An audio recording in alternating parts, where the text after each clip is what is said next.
Ethan Cross hadn't seen rain like this since the day his sister died. He stood outside Julia's small cottage in Vermont, watching the gray sky drown her garden. A police report had called her death an accident, a slip in the bathtub, a fractured skull, case closed. But Ethan hadn't been convinced. Julia was careful. Too careful to fall like that. Still, he'd accepted the official story. Until the phone rang. 3 days after her funeral, Ethan sat alone in her living room, flipping through her notebooks and old tax receipts. He hadn't heard her ringtone in years. Soft piano keys that she'd never changed. It was the same sound now echoing from the kitchen counter. His heart stopped when he saw the caller ID, Julia. He froze. Her phone had been found at the scene. Broken. Water damaged. And yet it was calling him. His fingers trembled as he picked it up and answered. "Hello." There was silence. Then faint breathing. And a whisper. "Ethan, don't trust them." He stood up so fast the chair fell backward. "Who is this? What kind of sick joke is this?" More silence. Then a chilling click, the line went dead. He stared at the phone in disbelief. No number traceable. No call history saved. Just that voice.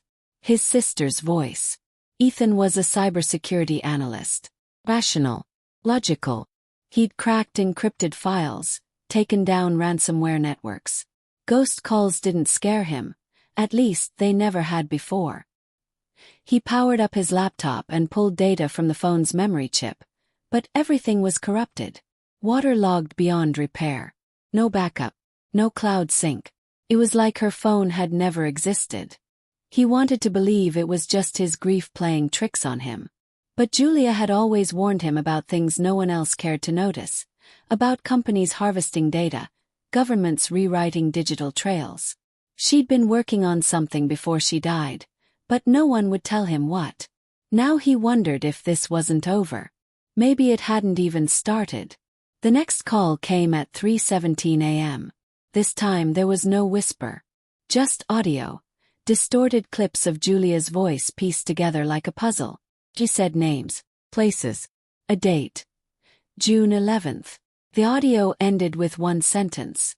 "You need to find the Red Book." He bolted upright in bed, heart racing. The call had come from a blocked number. He tried calling back. Nothing. The Red Book. He tore through her shelves the next morning. Julia had dozens of books, fiction, science, even old philosophy. Nothing read. Then he remembered. In their childhood home, Julia had a diary. Red leather. She used to call it her code book. She'd hidden things in it. Things Ethan never understood. But she took it everywhere. He drove to their parents' house in Boston, where her old things were boxed in the attic. After hours of digging, he found it. Tucked between old sketchbooks and a broken Polaroid camera. The Red Book. Inside were pages filled with symbols, drawings of eyes, and strings of binary code. Ethan's eyes widened. These weren't diary entries. This was encrypted data. Obfuscated like spy intel. He scanned a page into his laptop, ran it through decryption software. After several minutes, words began to form. Project EchoMind. Status, active. Target. Civilian behavioral modeling via audio stimuli. Client. ArcBridge Dynamics. Ethan blinked. ArcBridge Dynamics. That was a government contractor, a defense tech firm. He'd heard rumors about their work but assumed they focused on drone surveillance and data analytics. What was Julia doing with their internal documents? His phone buzzed again. Unknown number. He answered cautiously. "Ethan." Her voice again. More strained this time. Like it was fading. "If they find the Red Book, they'll come for you too." He looked around the room. The attic suddenly felt colder. He slowly lowered the phone. This wasn't grief. This wasn't coincidence. It was a warning. That evening, Ethan sat with the decrypted notes from the Red Book.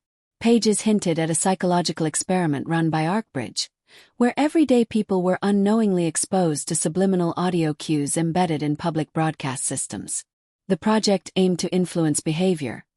make people more compliant, more distracted, more emotionally reactive. Julia had been tracking test zones, mapping patterns. She even mentioned an incident, a man who stabbed a stranger in a grocery store claiming he heard a voice telling him to. Ethan shivered. The implications were horrifying. And his sister had died right before she planned to leak this. The thought struck him like a slap. Julia didn't slip. She was silenced. The red book wasn't just a diary. It was evidence. And now he had it.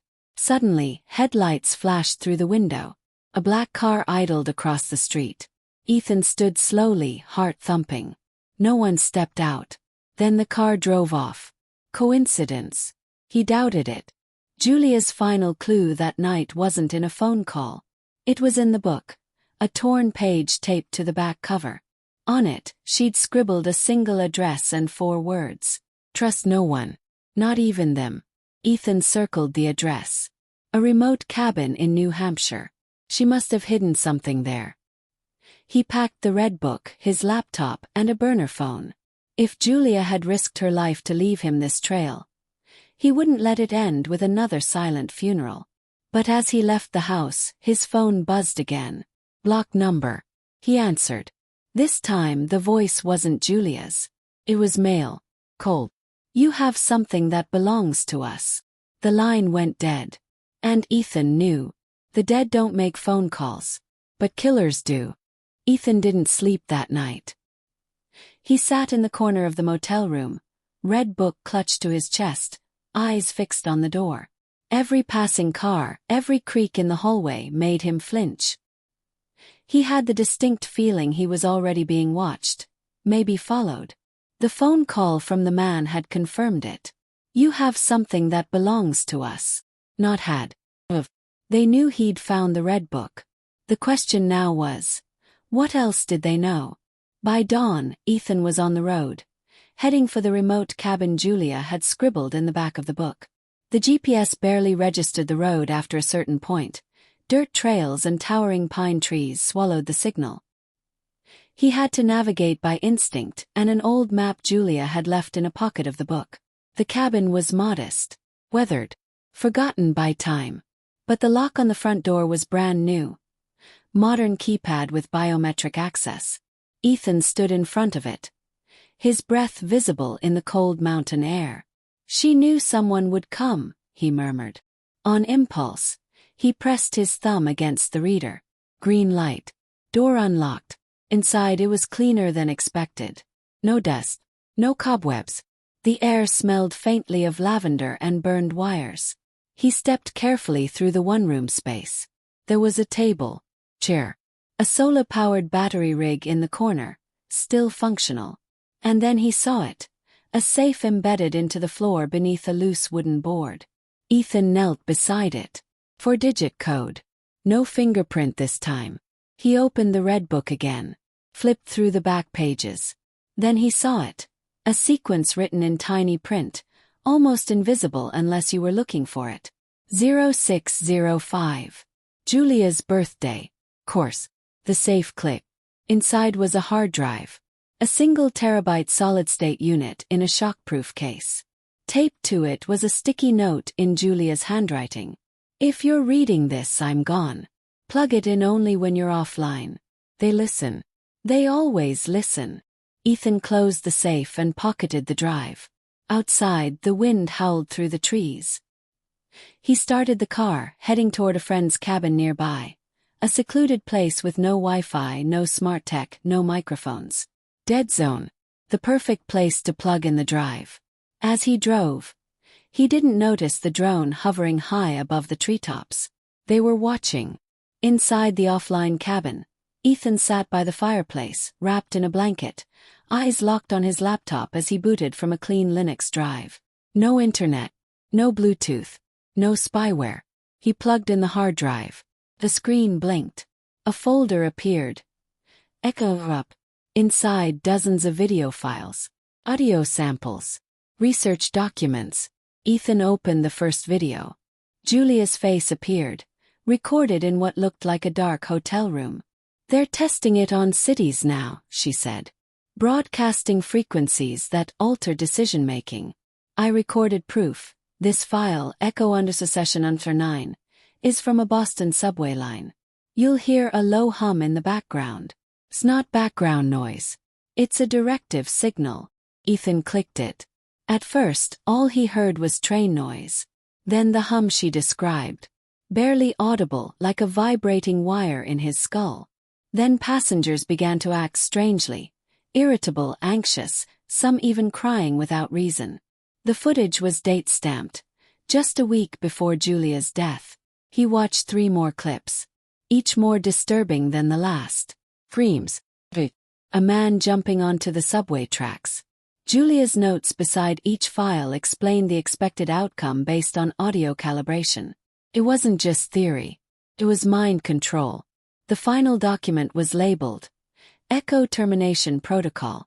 It outlined how to end the project by corrupting their audio base algorithm, effectively sabotaging the system by injecting it with white noise patterns that couldn't be untangled by their AI. But the upload had to be done from inside their network, which meant only one place. Arkbridge Dynamics headquarters. He stared at the address. A high-security campus in D.C. with retina scanners, armed guards, and a firewall that made the Pentagon look like a school library. Then he saw Julia's last note. If you're reading this, I trust you more than I ever trusted them. And I need you to finish what I started. Ethan closed his eyes. He didn't want to be a hero. He didn't want to die for a cause. But the calls hadn't stopped. Even here in the dead zone. His burner phone buzzed. Block number. He picked it up. Put the drive back, the man's voice said. This is your last warning. Ethan smiled coldly. They were scared. That meant he was doing something right. He packed up, destroyed the phone, and burned the red book in the fireplace. Its purpose was served. Now it was a liability. As the fire ate through Julia's coded pages, he whispered, I'll finish it, sis. Outside, the first flakes of snow began to fall. By morning, Ethan Cross would be in D.C. And the war for people's minds. It was just getting started. Washington, D.C. was colder than he remembered. Ethan blended in with the morning crowd, walking through the city with the calm of someone going to work. But inside he was a storm. The SSD drive sat in the lining of his coat. On his back was a messenger bag filled with 2 burner phones, a decoy laptop, and one goal. Destroy Project EchoMind from the inside. Arkbridge Dynamics loomed across the street. Fortress-like, glass and steel, with rotating security drones perched on corners like gargoyles. Entry was biometric. No visitor passes, no public tours. Even mail had to go through digital validation and facial ID screening. Luckily, Ethan wasn't walking through the front door. He'd spent the last 2 days preparing a plan Julia would have been proud of. Every detail engineered for one shot. At 8:46 a.m., a false fire alarm was triggered in a nearby research building. Arkbridge security protocols required 1/3 of the guards to reroute for assistance. That shaved down their defenses. At 8:49, Ethan entered the cafe across the street, where an Arkbridge network engineer named Brian Walsh bought his morning latte like clockwork. Walsh's credentials were already cloned. Ethan had bumped into him the day before, literally, using a device in his jacket to skim his badge signal and fingerprint heat pattern. At 8:52, Ethan walked into Arkbridge disguised as Brian Walsh. The real Walsh was now sleeping off a spiked coffee in a private booth at the cafe. By the time he woke up, Ethan would be long gone or dead. The first floor was easy. Flash of the badge, a nod. His heart raced, but his body was on autopilot. He kept his head down and made his way to the elevators, selecting sublevel 3, where Julia's research indicated the EchoMind servers were kept. Security was tighter down here. Cameras, keypads, fingerprint scanners. But Julia had noted the trick. For employees with visual impairments, Arkbridge had secretly installed a voice override protocol. Ethan slipped on a pair of dark glasses and a service badge labeled Assistive Tech Team. As he neared the final checkpoint, he cleared his throat and said, Voice code override. Authorization Echo 7 Lima. beat passed. Then the green light flashed. Access granted. He entered the server room. Rows of machines, blinking lights, humming fans. The noise was almost soothing. But this wasn't time for admiration.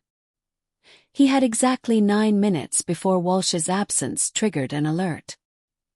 He connected his clean laptop to the server port and inserted the SSD. The red folder Julia had labeled Echo Termination Protocol launched automatically. Lines of code began to flood the screen. Julia's virus wasn't destructive. It was elegant. Didn't erase the system.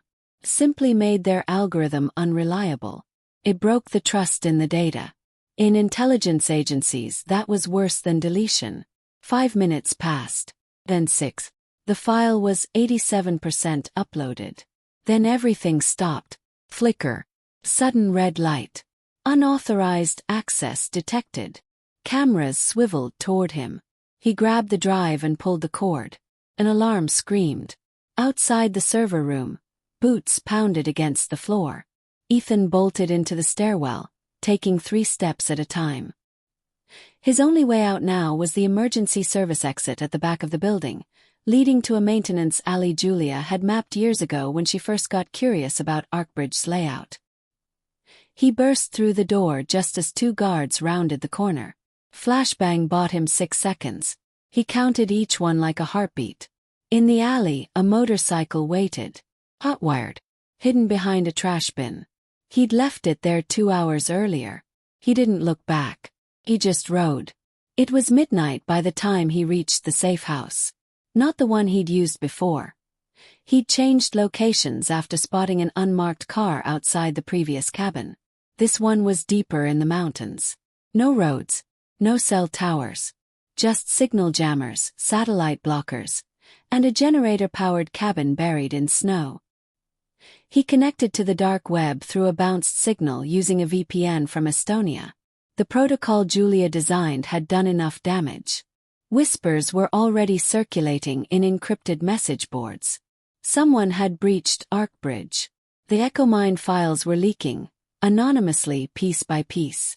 But then he received an email. No sender. No subject. Just a .wav file attachment. He hesitated, then played it.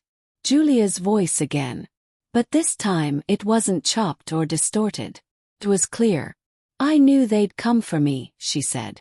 But if you're hearing this, it means I was right to trust you. Ethan, you were always better than you thought. You just needed a reason. Now the world knows what they tried to hide. Then silence. Ethan sat back. He had her voice again. Not broken by grief or filtered through fear, but strong, confident, alive. Maybe not in body, but in legacy. His laptop pinged again. Another message. This one from a whistleblower site. The EchoMind project had made headlines on an independent journalism site overnight. The documents were spreading. Audio evidence included. Public opinion was already shifting.